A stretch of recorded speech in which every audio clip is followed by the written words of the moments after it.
એમાં એકમાત્ર જે કારણ હતું, એક વાત અમે સમજી ગયા હતા એ બાજુના લોકો. એ વાત કઈ સમજી ગયા હતા? ભાઈ પ્રવીણ વડોલા અમારી સાથે છે, અમારા બધાના ગામ જતા હતા ત્યારે અમે એક વાત લઈને ગામો ગામ નીકળ્યા હતા. હું રાજકોટ વાસીઓ તમને કહેવા આવ્યું છું, હૃદય છે સમગ્ર સૌરાષ્ટ્રનું, જેનું હૃદય ભીંજાય નહીં ને, જેના હૃદયમાં કોમળતા ના હોય તો પાછી બહુ મુશ્કેલી થાય. ત્યારે તમે આ હૃદય સમય રાજકોટના લોકોને કહેવા આવ્યો છું કે જરા વિચારજો કેવું થઈ શકે રમત. મેં દાખલો આપ્યો કે મારા ગામમાં એક રાક્ષસ આવ્યો, રોજ 10 માણસોને ખાઈ જતો હતો. એટલે અમને એમ થયું, એક દાડો ખાઈ ગયો, 2 દાડા ખાઈ ગયો, 3 દાડા ખાઈ ગયો. એટલે આગેવાનો ભેગા થયા, રાક્ષસને સમજાવવા ગયા કે હે રાક્ષસ, આ રોજ તું 10-12 માણસોને મારી નાખે છે, તું ખાય છે થોડું અને મારે છે જાજુ, તો કાંઈક ઓછું કર ને. એટલે રાક્ષસે કીધું કે કામ કરો, તમે મને રોજ સવાર પડે એક માણસ મોકલી આપજો, તો હું ગામમાં કોઈને મારવા આવીશ નહીં. અમે બહુ દાખલ કર્યું, અમને થઈ ગયું તો બહુ સારું, એક જ આપવાનો. એટલે અમે ગામના 10 આગેવાનો અને આ રાજકોટમાં તમને બીજા આગેવાનો મળશે, જે અમે કર્યું તમે ના કરતા એવું છે કે અમે 10 આગેવાનો એમ થયું એકનો વારો ચાલુ કરો. 350 દિવસ થયા, એક ઘરમાંથી યુવાન ગયો, 365 દિવસ 355 તમને ખાસ કહેવા આવ્યા છે. આ લડત એ તમે તમારા બાવડાના બળે જીતી શકશો, અમારા લીધે નહીં જીતો.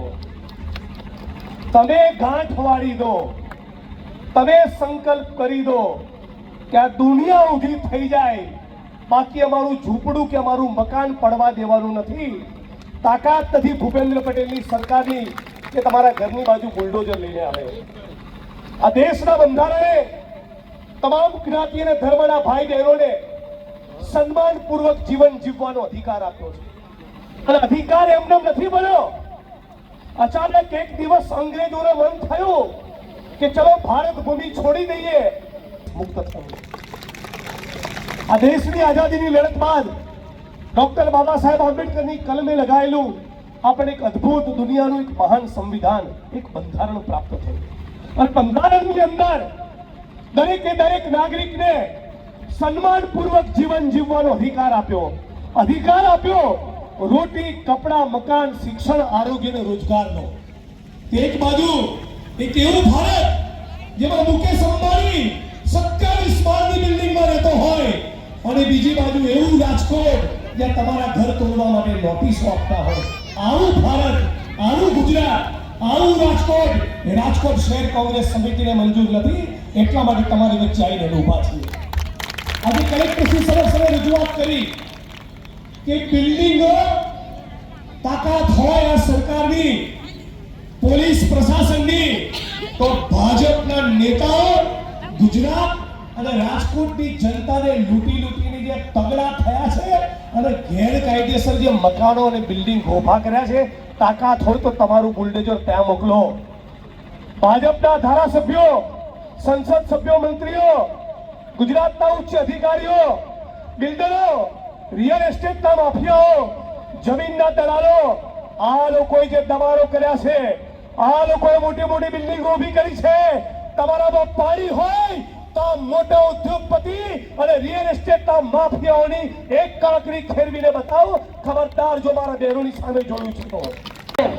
અને તમે એ ન વિચારતા કે અમને કોઈ નહીં હલાવીએ, કે અમારા મકાન પડશે તો કાલ તમારા ફ્લેટો પણ પડશે, કાલ તમારા બંગલા પણ પડશે. સમજી વિચારીને હાલજો. અને બીજું ખાસ તમારા માટે ઇન્દ્રનીલભાઈ રાજગુરુએ રાજકોટમાં આવા 55 મફતિયા છે. કેટલા? 55. છેલ્લા 3 દિવસથી અમે 55 મફતિયામાં પત્રિકાઓ બાટી અને આખા રાજકોટને લગાડ્યું છે. જો આજે કલેક્ટર નહીં સમજે, આ કલેક્ટર કે આ સરકાર નહીં સમજે, તો આખા રાજકોટના 55 મફતિયાને રેસકોર્સમાં શાસ્ત્રી મંદિરમાં ભેગા કરી 2 લાખ માણસ ભેગા કરીને સરકારને લગાડશું. અને હવે તમે જેલમાં નાખો કે ગોળીએ દો, પણ હવે ઘર બહાર ન હોય કે તો મરી જવું સારું. હવે કોઈ છે જ નહીં અમારી પાસે ગુમાવવા જેવું. તમે ઘર નહીં લો પછી આપણી પાસે ગુમાવવા જેવું શું છે? એમ અમે શું કે અમે કોરોનામાં મરી ગયા હતા, પણ ઘરને અડશો તો અમે મરવા તૈયાર છીએ.